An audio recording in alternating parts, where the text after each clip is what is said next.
सास का आदान प्रदान। वे दूसरे की थाली में घी ज्यादा दिखता है, कहावत है ना।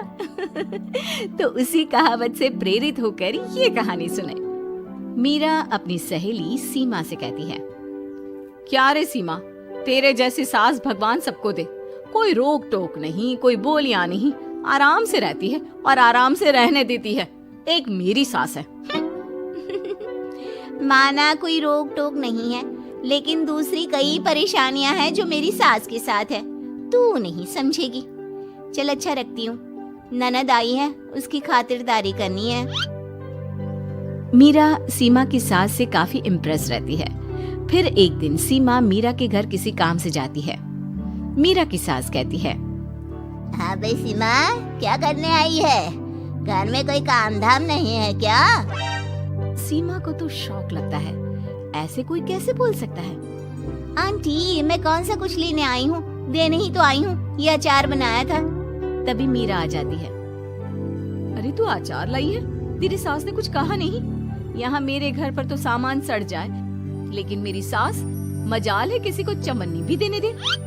अरे क्यों ना बचाऊं चवन्नी, मेरे बेटे की मेहनत की कमाई है। तेरे भरोसे रहूं तो सब लुटा दे।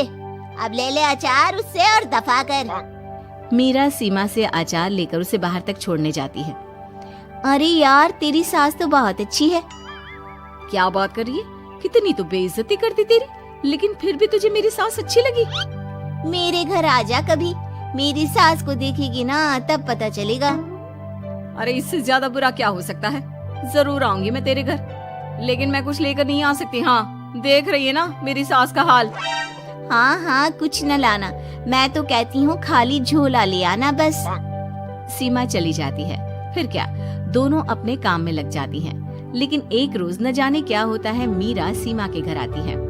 सीमा की सास कहती है, अरे सीमा, देख तो कौन आया है, तेरी सहेली मीरा। मीरा, आज कैसे यहाँ पर? आजा आजा। और ये हाथ में क्या है तेरे? क्या मतलब? कुछ नहीं आंटी जी, ये तो खाली थैला है। वो क्या है ना, मंडी जा रही थी तो सोचा मीरा से मिलती चलूं। अरे काहे को मंडी जाना, कल ही मेरा बेटा सब्जी लेकर आया है। अरे मीरा, जरा सीमा का ये थैला तो भर दे। मीरा घबरा जाती है। अरे नहीं नहीं माँ जी, बिल्कुल नहीं, मैं कुछ नहीं ले सकती। हम लोग ना अलग सब्जियां खाते हैं। खैर, मीरा सब्जी तो नहीं लेती, लेकिन सीमा की सास तो न जाने क्यों कद्रदान हुई रहती है।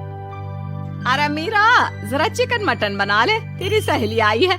मैं फोन कर देती हूँ, वो दे जाएगा। और सुन, मिर्च जरा तेज कर देना। लेकिन मीरा तीखा नहीं खाती है माँ जी। अरे खाना चाहिए, अब सीसी करेगी ना तो नाक का सारा कचरा भी निकल जाएगा। हाय रे, कितनी अच्छी है तुम्हारी सास।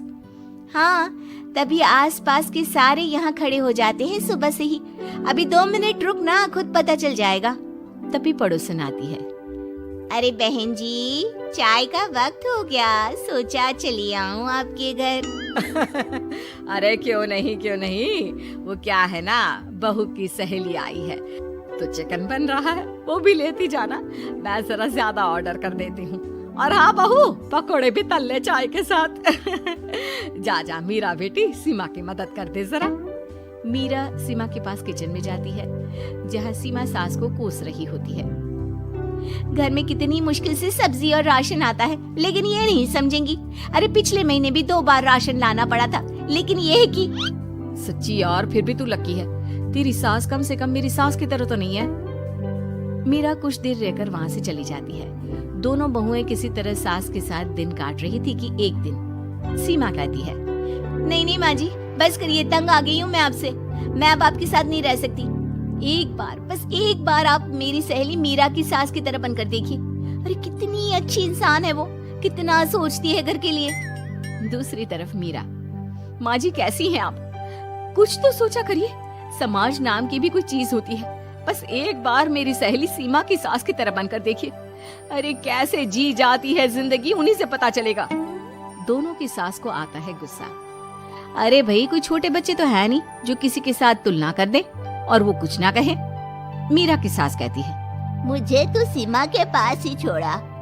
सीमा की सास कहती है, तू ना मुझे मीरा के पास ही छोड़ दे। दोनों एक दूसरे से सलाह करती हैं और सासों का किया जाता है आदान प्रदान यानी एक्सचेंज। अगली सुबह मीरा की बदली हुई सास। अरे मीरा, मेरी बेटी आ रही है। मीरा को तो आदत थी कि घर का कोई भी आए दमड़ी ना निकले, ना कुछ बनाना ना कोई लेन देन। अच्छा माँ जी ठीक है, कोई बात नहीं। अरे कैसा कोई बात नहीं, अरे लाओ 16 तरह के पकवान और ननद को देने के लिए सीधा निकालो। सीधा समझती हो ना? देना लेन देन? अरे माँ जी कैसी बात करती, इस घर में जो कोई कुछ भी ले आए, लेकिन मजाल है घर की चवन्नी भी कहीं चली जाए। अरे ये तो परंपरा ही नहीं है इस घर की। बाकी खाना हो तो रोटी दाल बना देती हूँ। रोटी दाल तो मेरी बेटी दुख में भी नहीं खाती, तो मायके में क्यों खाए। मैं अभी चिकन मटन पनीर और दाल ऑर्डर कर रही हूँ, सब बना देना। लेकिन मेरी तो आदत ही नहीं है इतना सारा खाना बनाने की। नहीं नहीं माँ जी, मुझे तो माफ करें। अरे कैसी बात कर रहे हैं, तेरी सास की बेटी नहीं आती थी क्या? आती थी ना, खूब आती थी, लेकिन मजाले की सास कुछ एक्स्ट्रा कर दे। माँ जी देखिए मेरी तो ये आदत नहीं है। दूसरी तरफ सीमा। माँ जी वो मेरे मायके से लोग आ रहे हैं, तो मैं जरा उन लोगों के लिए कुछ बना लेती हूँ। क्यों क्यों बना लेती हो? दाल रोटी बनी है ना, साथ में अचार रख देना। वैसे आ क्यों रहे हैं बेटी के घर? सीमा को तो बहुत बुरा लगता है। कहाँ तो उसकी सास पड़ोसी के कुत्ते को भी घी की रोटी खिलाती है, और कहाँ ये मीरा की सास जो उसके मायके वालों के लिए सूखी रोटी अचार रख देने की बात कर रही है। वो मेरी भाभी आई है ना, नई तो शादी के बाद भाई पहली बार आ रहा है। हाँ तो उन लोगों को बोल दो, हमारे घर का रिवाज है सास के लिए 10 साड़ी हार और सजावट का सामान लेकर ही आना, समझे? सास तो बोली जा रही थी, लेकिन सीमा को कुछ समझ में नहीं आ रहा था कि वो क्या करे। सीमा का पति। अरे सीमा क्या हो गया, तुम्हें तो माँ से बिल्कुल ऑपोजिट चाहिए थी ना। कहाँ माँ हर किसी के आओ भगत में तुम्हें लगा कर रखती थी, लोगों से खूब मिलती, घर का सामान बांटा करती थी। अरे याद है ना, तुम्हारे घर वाले आते थे 1 पैकेट लेकर और जाते थे पूरे 10 थैले के साथ। अब आएंगे 10 पैकेट लेकर और जाएंगे खाली हाथ। सही है। नहीं मुझे नहीं चाहिए ऐसी सास, ये सब तो मुझे पता ही नहीं था। सीमा घबराकर मीरा की सास को लेकर उसके घर जाती है, जहाँ मीरा। सीमा ले जा अपनी सास भाई। हाँ मैं भी तेरी सास वापस ही देने आई हूँ। चलो मम्मी जी, मेरे लिए तो आप ही सही हो।